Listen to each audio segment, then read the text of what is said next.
Assalamualaikum warahmatullahi wabarakatuh. Halo semuanya teman-teman. Selamat malam, selamat datang kembali di channel kesayangan kita, channel Ilo Ekstrim, dan masih bersama saya Ilo.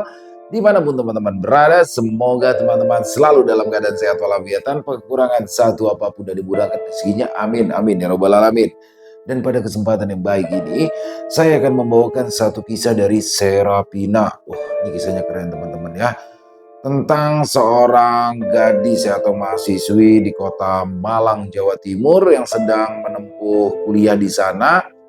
Ini harus mengalami kejadian mengerikan setelah ia membeli sebuah gaun berwarna kuning di pasar Babakan yang ada di Desa Karanganyar di kota Malang. Waduh, semengerikan apa sih kisah ini? Ada misteri apa di gaun kuning tersebut? Oke.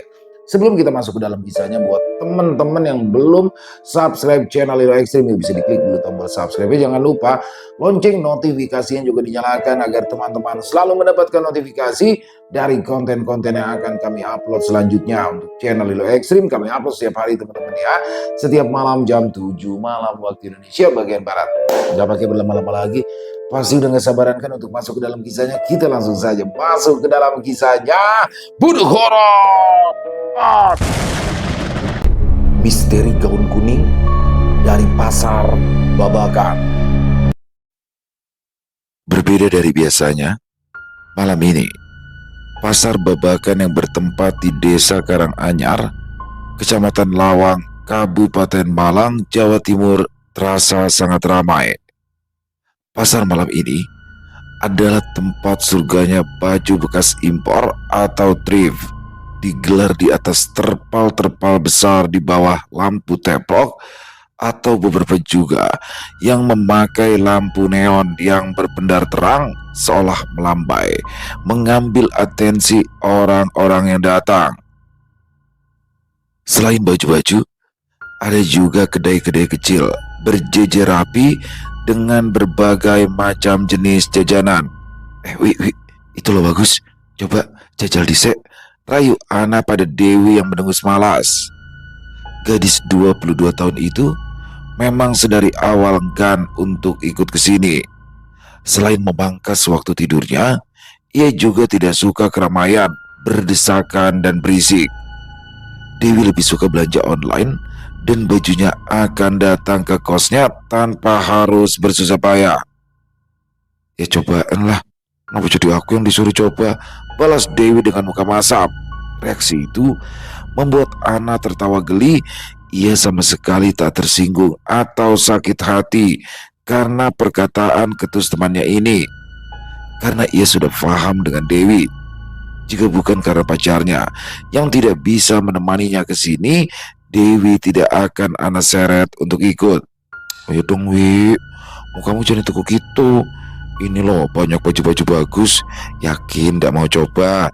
Rayu Ana yang kembali menyeret dengan Dewi menuju satu toko baju yang menarik perhatiannya.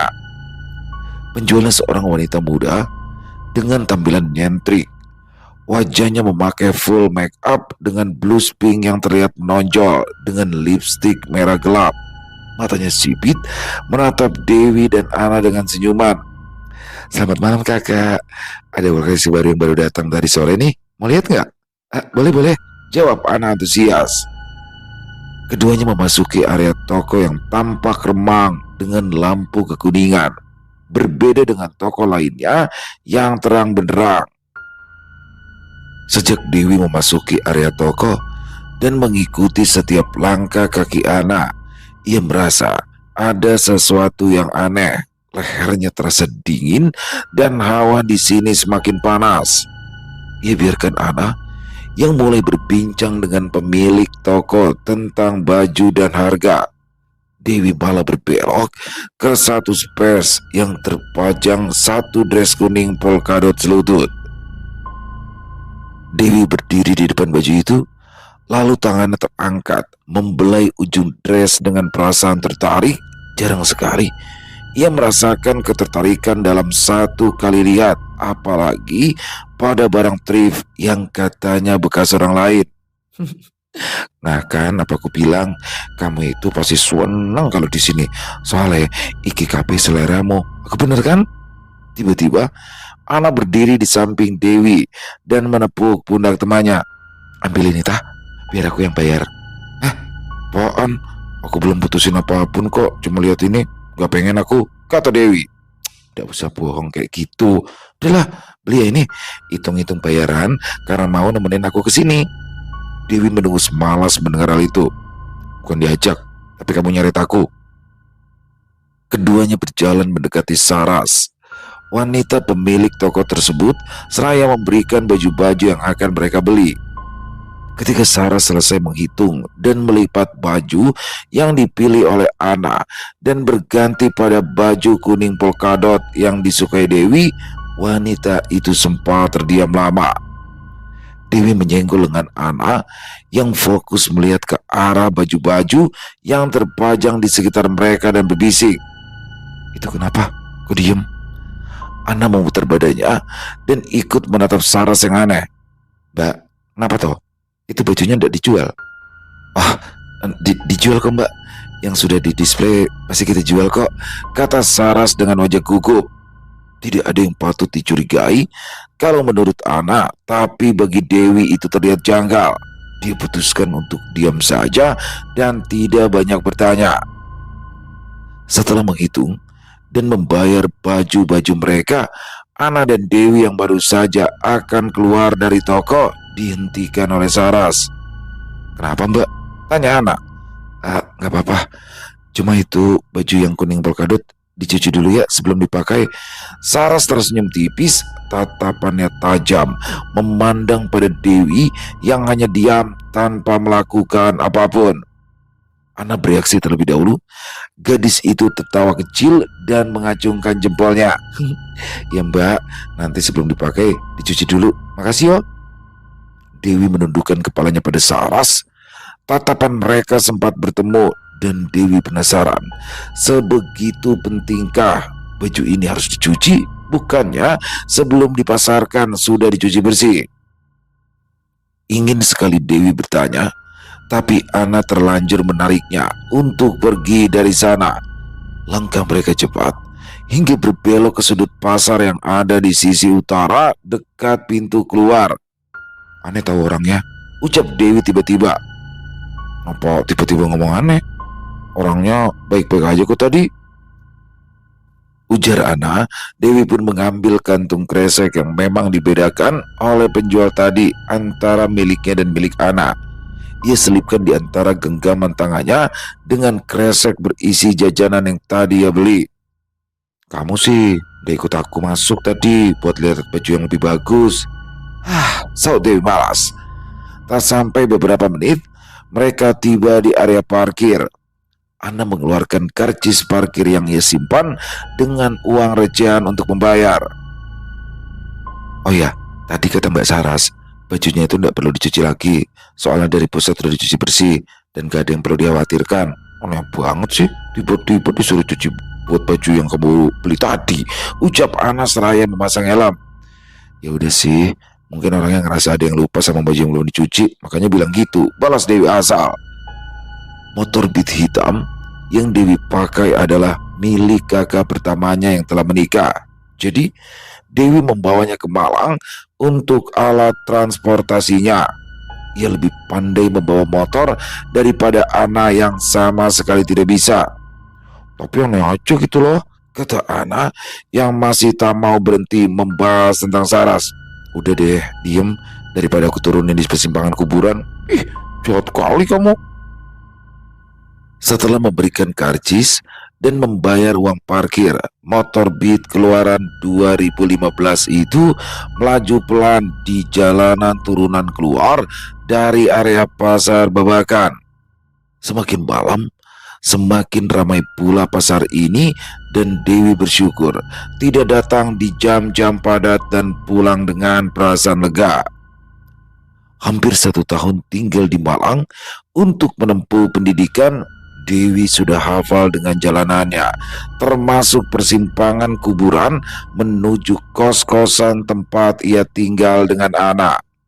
Di sana, kerap kali muncul sosok-sosok aneh yang mengganggu setiap warga yang lewat. apalagi kalau sendirian, sudah pasti akan diganggu. Dan keesokan harinya, gosipnya sudah menyebar di seluruh warga desa. Ketika motor Dewi melaju cukup pelan dan akan melewati persimpangan tersebut, Ana semakin merapatkan diri dengan Dewi dengan sensasi merinding. Jalanan depan makam remang dan berkedip-kedip cepat seolah memberikan sinyal jika malam ini mereka juga tidak akan lolos untuk diganggu. Wih, cepet Wi, ngebut aja, jangan pelan-pelan kayak siput gini jalannya. Besok itu aku mau ketemu sama Pak Badar.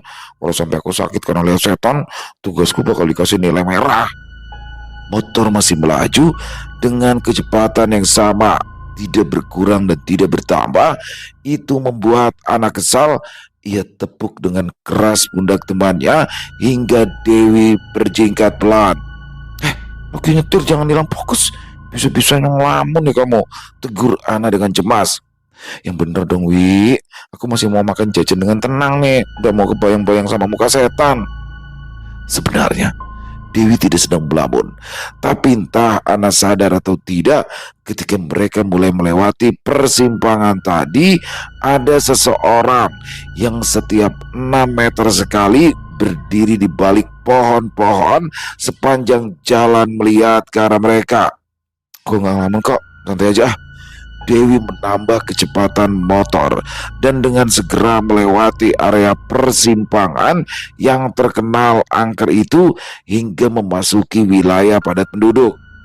Santai-santai, takut aku, kamunya malah ngelamun lagi nyetir lagi, sahut Ana dengan wajah cemberut. Dewi tidak fokus dengan Ana yang mulai cemberut. Gadis itu masih terdistraksi dengan sosok perempuan yang berdiri di setiap 6 meter sekali di balik pohon-pohon panjang tadi. Bahkan setelah tiba di kos-kosan tempat mereka tinggal, Dewi masih diam dan lebih memilih memasuki kamarnya dan membuat Ana semakin kesal dengannya. Ini jajannya mau makan bareng dah. Ajakan Ana tidak didengarkan Dewi. Gadis itu hanya mengambil kresek berisi bajunya dan mengatakan terima kasih. Ketika Dewi naik ke lantai 2 menuju kamar, dari arah bawah Ana melihat seorang perempuan berjalan samar di belakang Dewi. Ana mengucek matanya dan bayangan perempuan itu menghilang. Halu aku ini. Mending masuk kamar aja deh, coba-coba baju-baju baru, terus tidur deh. Ana menyusul Dewi dengan langkah bersemangat.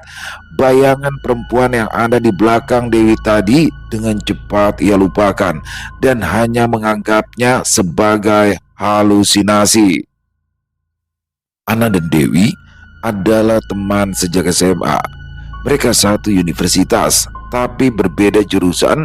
Mereka memutuskan satu kos-kosan dan kamar mereka bersebelahan. Tidak pernah ada masalah yang berarti di antara keduanya, kecuali tentang nugget yang mereka beli patungan tiba-tiba habis dalam satu malam di kulkas di dapur umum. Mereka sempat bertengkar, saling tuduh, dan ternyata yang menghabiskannya adalah tetangga kamar mereka sendiri. Selain itu, keduanya tidak pernah bertengkar serius atau berselisih paham.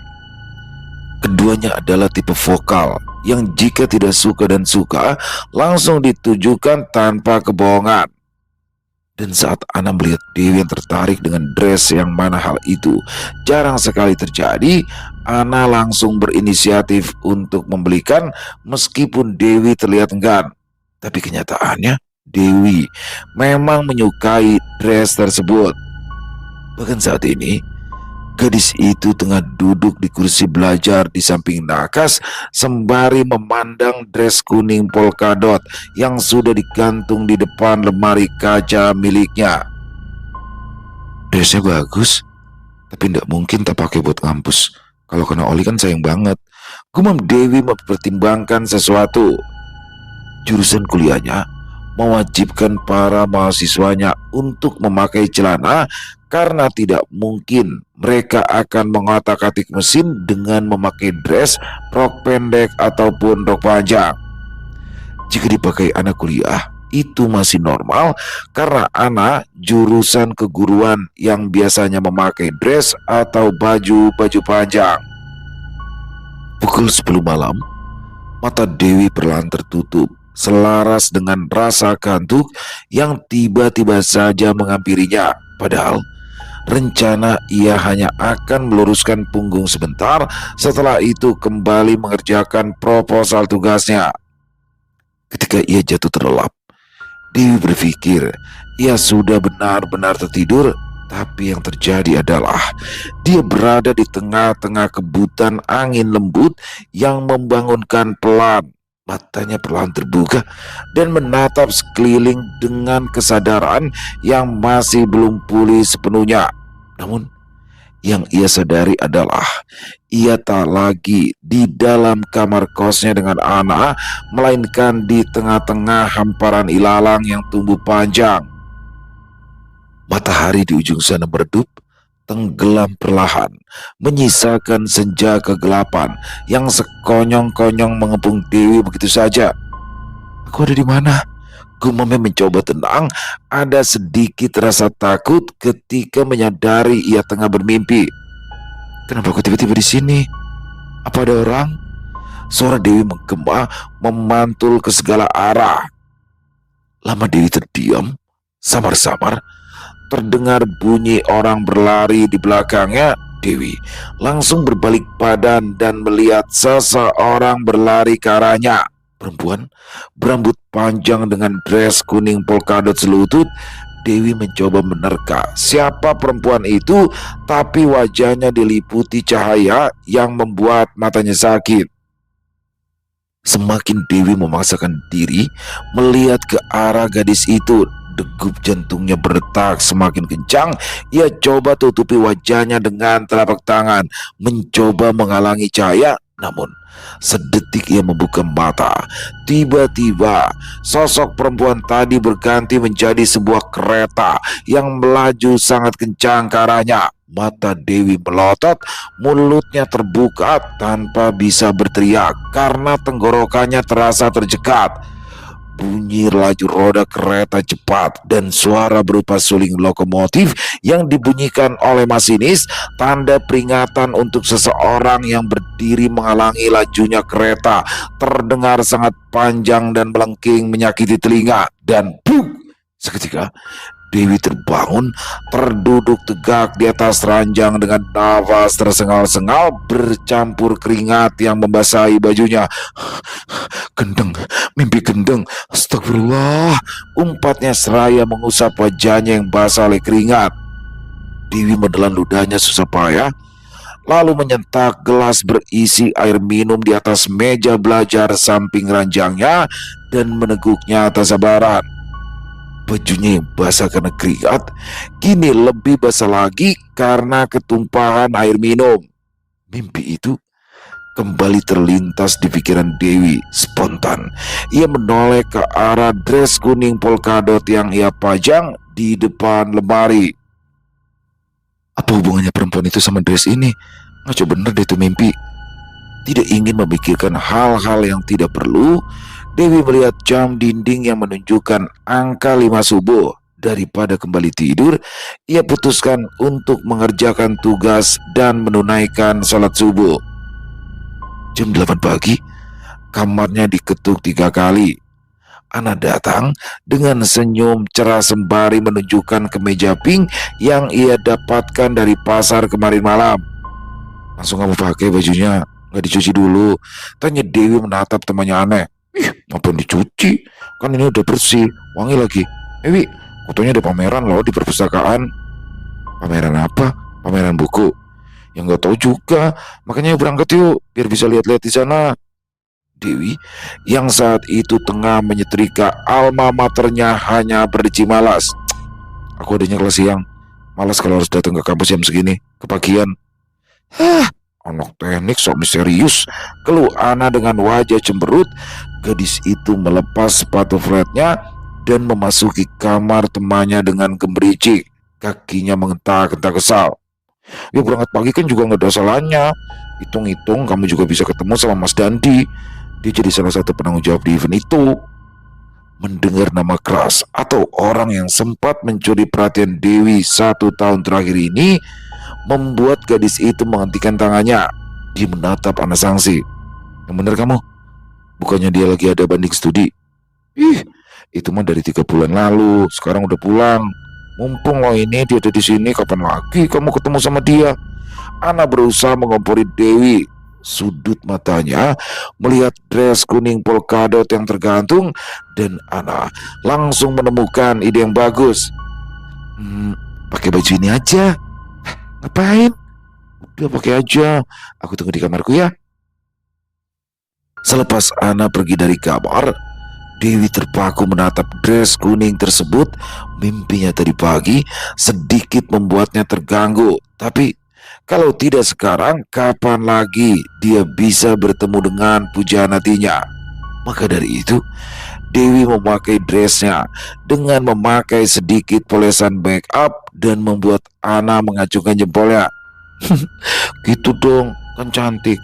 Nanti kalau acaranya udah selesai kamu bisa pulang. Aku bakal ada kelas sampai sore. Nanti biar aku diantar ke kasihku yang tampan. Dengar itu, Dewi hanya bisa menggelengkan kepala. Mereka pun berangkat dengan motor Dewi menuju kampus. Ketika mereka datang, acaranya baru saja dimulai. Di sana, mereka bertemu dengan Randi, pacar Ana, dan juga Dandi, kakak letting yang disukai oleh Dewi. Dandi dari jurusan ilmu perpustakaan dan ia menjabat sebagai ketua PDD atau art director. Itulah sebabnya ia bertemu dengan Ana, Randi, dan Dewi. Saat itu, Dandi sedang melakukan tugasnya dan Randi menyapa Dandi terlebih dahulu. Dewi sempat menundukkan kepalanya saat berkenalan dengan Dandi yang begitu welcome. Oh alah, ini tuh yang namanya Dewi Transani, anak mesin teman pacarmu kan? Kata Dandi saat berkenalan dengan Dewi. Iya mas, ini sesuai banget sama pacarku. By the way, dia ini jomblo, ujar Randi dengan sengaja. Laki-laki itu bahkan menyenggol lengan Dewi yang sedari tadi diam. Ada kerutan ketertarikan dari mata Dandi saat melihat Dewi. Dia sempat mendengar betapa tahan bantingnya Dewi di jurusan yang kebanyakan diisi oleh laki-laki, dan itu membuatnya terpikat. Wow, sangat TMI. Tapi tidak apa-apa. Kalau gitu Dewi ada waktu luang gak setelah pameran selesai? Ya sekitar jam 9 malaman. Dewi langsung mengangkat kepalanya dan menatap Dandi yang berdiri tepat di depannya. Ada semburat malu di kedua pipinya yang terasa panas. Secara tak langsung, ini adalah ajakan kencan pertamanya setelah putus waktu SMA. Ya, aku senggang jam segitu. Besok aja kali, kalau nanti malam-malam udah terlalu larut. Emangnya kalian mau kemana? Tanya Ana yang tiba-tiba berubah pikiran. Gadis itu menatap Dandi, senior sekaligus teman pacarnya dan seseorang yang disukai oleh temannya. Perasaannya menjadi tidak enak dengan ajakan bepergian jam segitu. Kalau besok aku tidak bisa, aku harus balik lagi ke Surabaya, jawab Dandi. Dewi merasa dadanya tersentil dengan kesempatan tersebut. Ia menganggukkan kepalanya cepat tanpa mempertimbangkan yang lainnya. Bisa kok, aku bisa. Kita ketemu di mana? Ana spontan memandang temannya dengan kedua alis yang menyatu, tapi ia tak punya kesempatan untuk menyela karena Randi membungkam mulutnya untuk tidak berbicara. Akhirnya Dandi dan Dewi membuat kesepakatan jika keduanya akan bertemu di taman belakang gedung teknik dekat dengan gazebo yang biasanya digunakan untuk tempat berkumpul. Beberapa menit, Dandi menemani Dewi dan yang lainnya berbincang. Dia pamit dan melakukan tugasnya lagi dengan kamera di tangannya. Oh iya, kata Dandi sebelum pergi, kamu nanti malam pakai pakaian ini ya? Kamu kelihatan cantik banget. Dewi menatap punggung Dandi dengan senyum lebar. Ana menyentuh pundak Dewi dan meminta atensi padanya. Kamu yakin mau keluar jam 9 malam? Itu malam banget loh. Tenang aja lah, cuma jam 9 doang, bukan jam 12 malam. Dewi balas menepuk pundak Ana. Terima kasih ya, kamu benar. Ini itu kesempatanku buat dekat sama dia. Ih, dekat sedikit, Tapi ya nggak sampai ketemu jam 9 malam juga kali. Gedung belakang gazebo itu sepi banget kalau jam segitu. Mending gak usah berangkat deh. Randi yang melihat pacarnya terus-terusan tak terkendali mulai berbicara. Yang, kamu ini kenapa sih? Bukannya kamu yang nyuruh Dewi kesini buat ketemu Mas Dandi? Sekarang mereka udah kenalan terus mau jalan. Udahlah, biarin aja. Tuh kan, bener kata pacarmu. Ya, aku mau balik. Mau ganti baju buat kelas yang nanti. Terus dandan buat kencan. Ana sempat akan kembali mencegah Dewi, tapi Randi menghentikannya dan mengajaknya untuk menelusuri pameran. Malam pun tiba. Pukul 8:30, Dewi sudah selesai mandi dan masuk ke dalam kamarnya. Gadis itu sangat berseri-seri dengan agenda kencan yang akan ia jalani sebentar lagi. Ketika ia baru saja menutup pintu, tiba-tiba lampu kamarnya mati total, tapi anehnya lampu luar masih terlihat terang benderang. Kenapa mati nih? Ada pemadaman listrik kali ya? Dewi mencari keberadaan ponselnya yang tadi ia letakkan di atas ranjang sebelum ia pergi mandi. Namun, sewaktu ia meraba-raba ranjang, ia tidak menemukan ponsel, melainkan sebuah benda dingin yang terasa lengket. Ia terpaku sejenak dengan hati yang mulai tidak tenang. Benda ini terasa seperti tangan seseorang. Dewi menarik tangannya dan berdiri tegak di samping ranjang. Siapa? Siapa di sana? Tidak ada jawaban.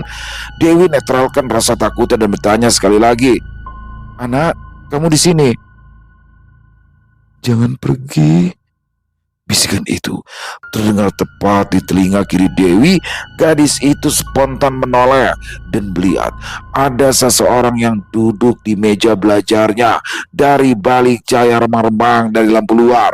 Sosok itu memakai gaun kuning polkadot selutut yang terlihat mencolok di antara kegelapan. Merasa seseorang yang ada di dalam kamarnya itu telah lancang dengan memakai baju yang akan ia pakai, rasa kesal itu memenuhi hati Dewi. Kamu, siapapun kamu yang lancang masuk ke kamarku, sekarang pergi dan lepaskan bajuku. Jangan pergi, balas sosok itu dengan suara yang tenang dan datar. Dewi berjalan mundur sampai di depan pintu. Kamu siapa? Jangan pergi, dia jahat. Lagi-lagi kalimat itulah yang dikatakan oleh sosok tersebut. Dewi merasakan hawa dingin perlahan mencengkram kewarasannya. Semilir bau darah bercampur amis tercium. Hidungnya mengkerut dengan rasa mual yang parah. Jangan pergi Dewi, kata sosok itu berulang kali dan diakhiri dengan, aku tidak memakai bajumu. Bajumu ada di sana, ujarnya sambil menunjuk pada gantungan baju di depan lemari. Dan saat Dewi mengalihkan pandangannya ke arah yang dituju, dia bisa melihat dengan sangat jelas bajunya ada di sana. Dengan lampu yang telah menyala, namun sosok itu sudah hilang. Tubuh Dewi terasa lemas.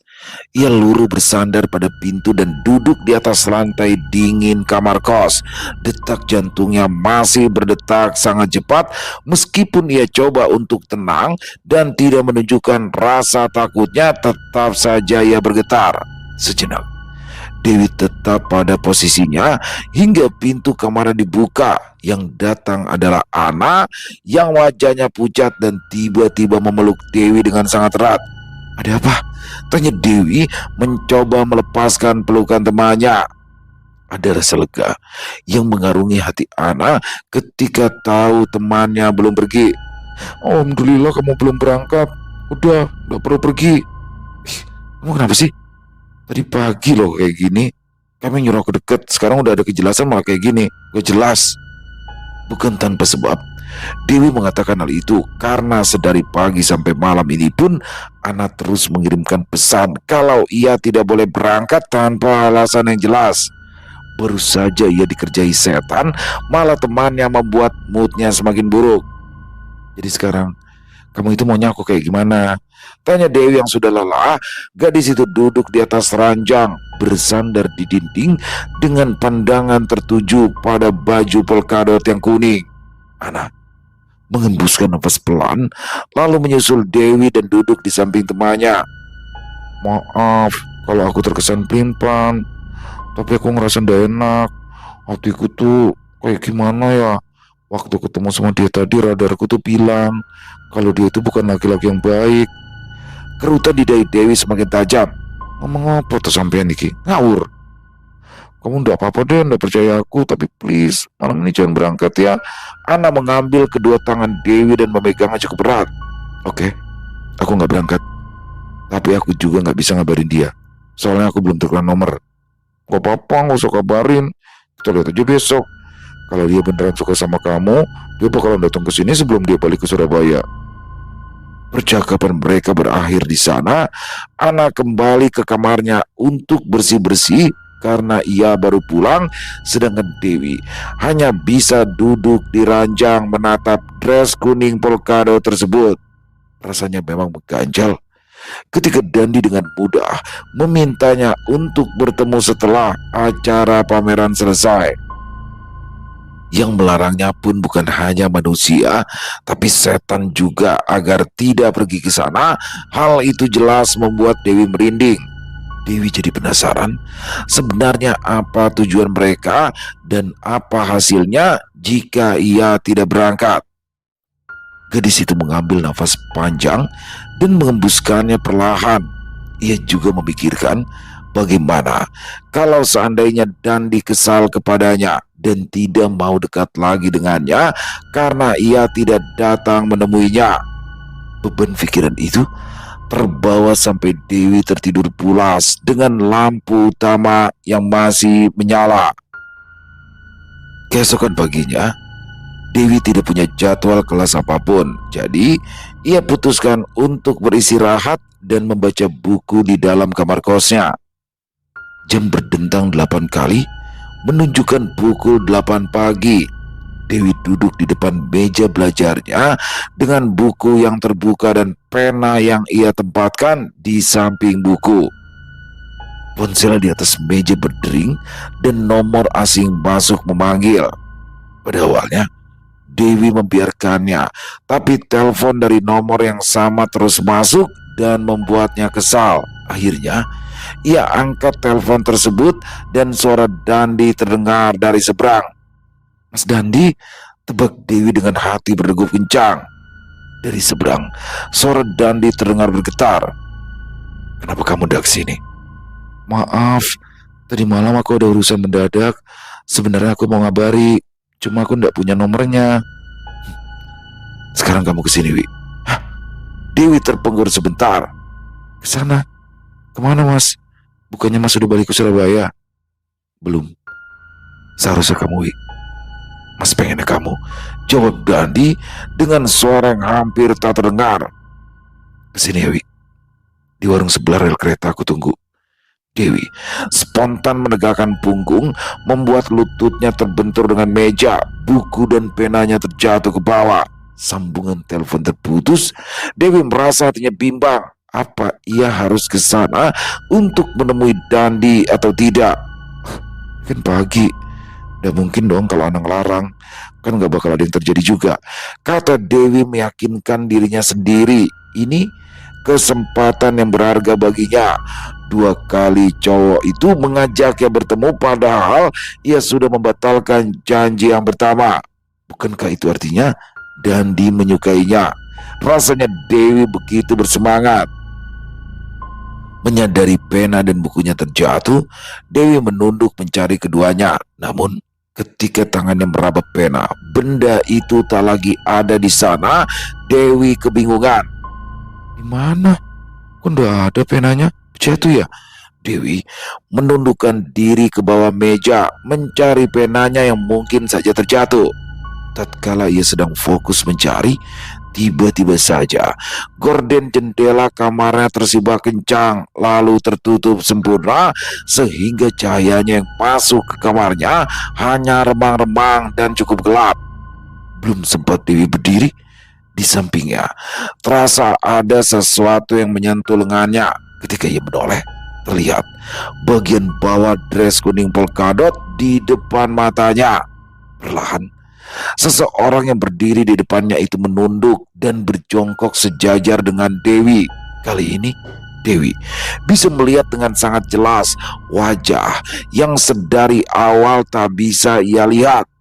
Wajahnya kecil, warnanya seputih kertas, matanya merah menyala, hidungnya robek dan patah, mulutnya kecil sobek memanjang hingga telinga kanan, rambutnya yang panjang, terpotong-potong tak beraturan, dan ada noda darah yang mengucur dari pundak kanan yang patah.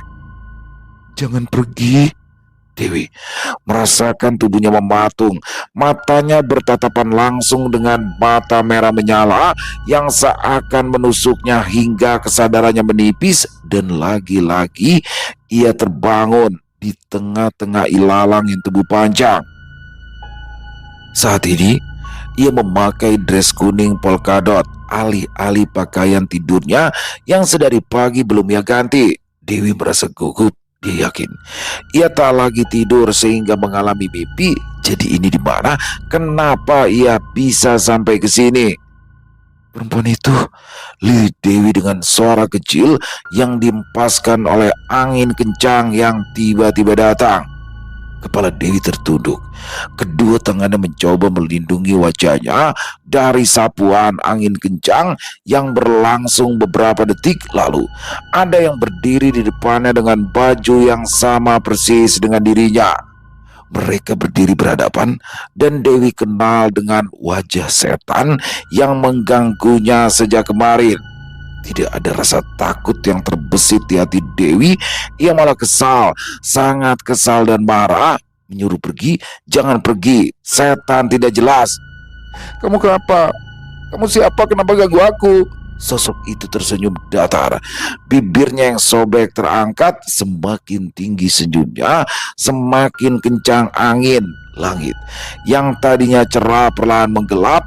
Awan-awan hitam bergumul menjadi satu, merangkak, mengurung Dewi tanpa ampun. Dewi panik.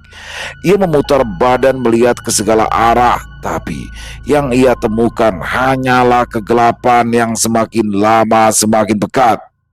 "Kamu siapa? Demi Allah, aku gak ada urusan sama kamu. Jangan bawa aku ke dunia kamu, aku gak mau." "Aku bilang jangan pergi. Kenapa kamu masih ingin pergi?" Teriakan itu lebih menggelegar daripada bentakan Dewi yang tak seberapa. Sosok itu melangkah lebih dekat. Wajah mereka hanya berjarak 10 cm hingga Dewi bisa mencium bau yang menguar dari tubuh sosok tersebut. Pupus sudah rasa kesal dan keberanian Dewi. Yang tersisa hanya nyalinya yang semakin ciut dan hatinya yang memberontak ingin keluar dari sini. Bibirnya terkunci rapat, tak bisa terbuka sama sekali. Dewi ingin berteriak, ingin meminta tolong pada siapapun untuk mengeluarkannya dari sini. "Aku bilang jangan pergi. Dia itu jahat. Jahat seperti dia. Dia akan bunuh kamu. Mati. Mati." Di lain tempat, di dunia yang berbeda, tepatnya di dalam kamar kos Dewi, Ana dan beberapa anak kos lain tengah berkerumun melingkari Dewi yang memberontak dalam pegangan mereka, terus menjerit-jerit tanpa henti. Wajah mereka semua pucat pasi menyadari jika Dewi tak kunjung sadar dari jam 10 pagi sampai dengan menjelang maghrib. Dewi kesurupan dan Ana yang menemukannya terlebih dahulu ketika gadis itu ingin minta tolong Dewi untuk mengantarkannya ke kampus.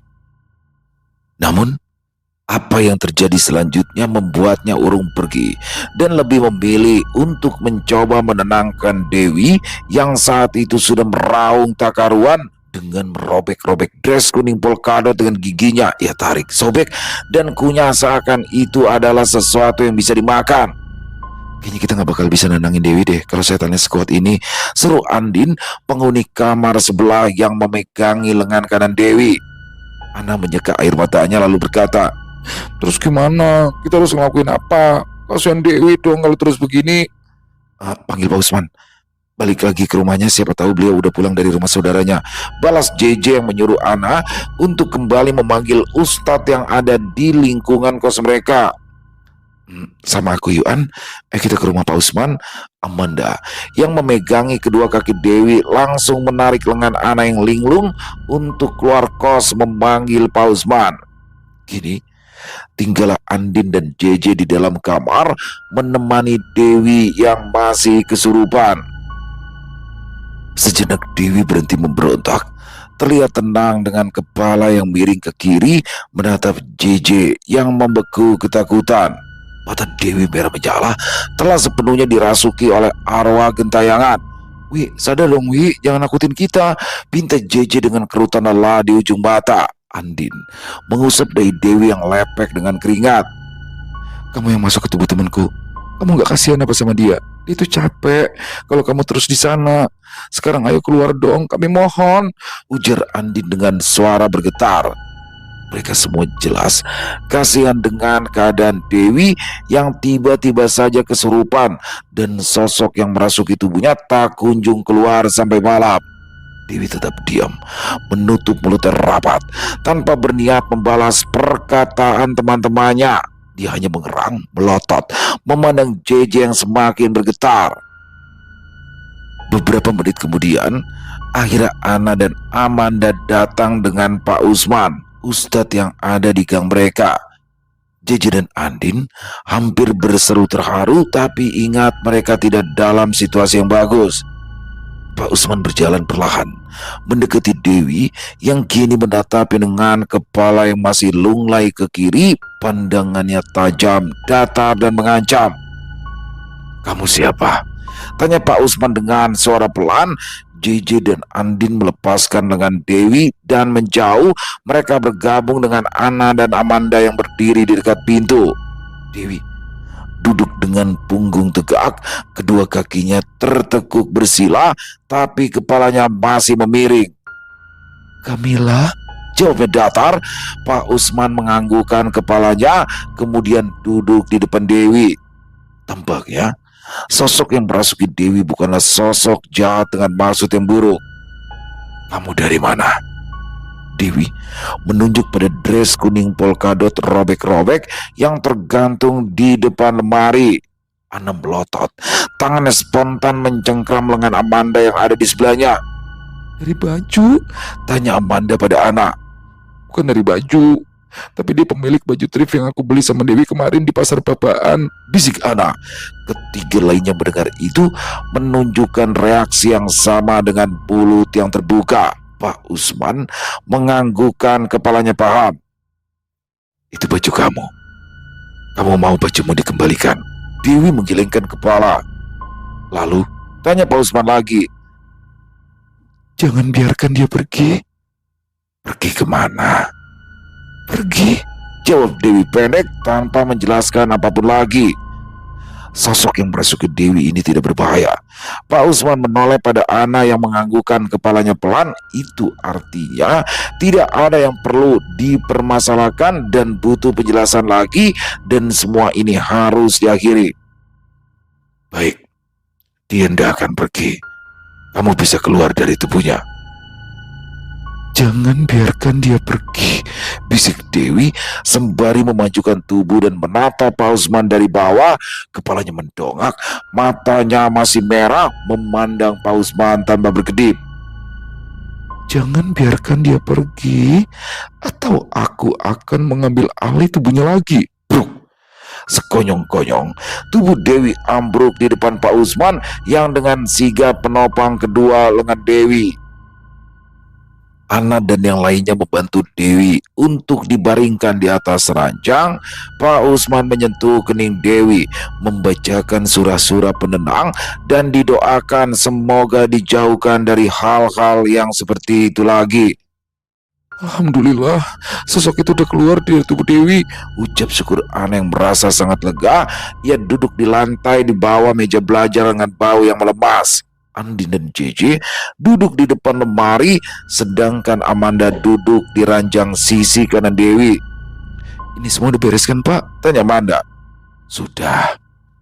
Untungnya sosok itu tidak bermaksud jahat. Mungkin hanya ingin sekedar memberitahu sesuatu.